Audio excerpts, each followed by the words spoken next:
This is by far my favourite carnivore meal.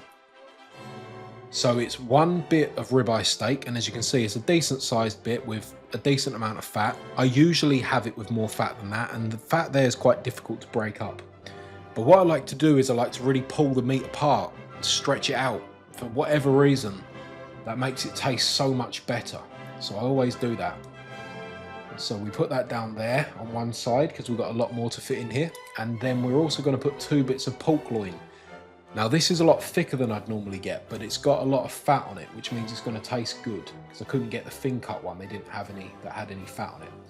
So I put that in there like that. And what you'll notice through a lot of this is almost like I'm putting a jigsaw puzzle together, because, and again, by the way, I'm pulling this apart where it's necessary so that it cooks nicer, because the pork loin also cooks nicer if you pull the meat apart.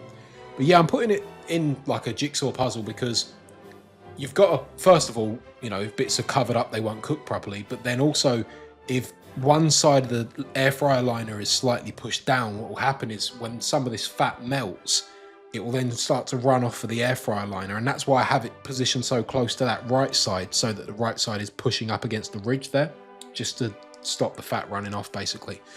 Just saves on a lot of cleanup. So top shelf, 15 minutes at 220, which is what a lot of things I cook seem to be. I don't know why it went down to 14 there. It was odd. I just noticed that when I was watching the footage back. But yeah, I normally do 15 minutes. It come out okay at 14 anyway, if you look at that there. So now the next thing we're going to be doing is just turning it over and cooking the other side, because for me, that might actually be done, to be fair. But you see how it's pow on that underside? I really don't like that. I don't enjoy it when it's like that, even if it's safe to eat. And also notice how I'm breaking it apart a bit there again, because I don't want it to just sort of shrivel up into this ball. I want it to be sort of flat. It's going to be a lot more pleasant to eat. So then it goes back in the air fryer for another 5 minutes at 220.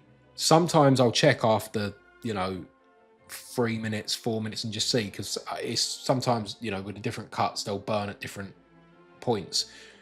But this one was okay after the 5 minutes. And it's come out like that. Now, to me, that's perfectly done. When it's got that sort of, like, the pork loin has the sort of golden brown colour to it. It just tastes fantastic. And I'm going to miss this so much for the next 2 weeks. I really am, because this is my favourite meal by a long shot. So then notice how I bring the plate over to the air fryer liner. The reason for that is because otherwise the fat will drip off. And I really want to minimise sort of any extra cleanup or anything. And then, yeah, just quite a bit of salt. I don't know if I might be overdoing it a bit with the salt here, if I'm honest. But this is a meal that I enjoy so much that I'm not really that bothered. And then the other thing, and, you know, I've sort of joked around in the past, like, because I'm sort of teaching people how to suck eggs. I feel a bit stupid doing it, and so I make a joke of it. But I just want to include this because one of the things I like to do is cut this up into small pieces while I'm eating. Really small pieces, and then I'll have a piece of the beef with a piece of the pork loin, and together those flavors just go so well. They really do. It's it absolutely tastes amazing. It is a lot of work cutting all this up, to be honest. I mean, it's probably easier to eat beef burgers, isn't it?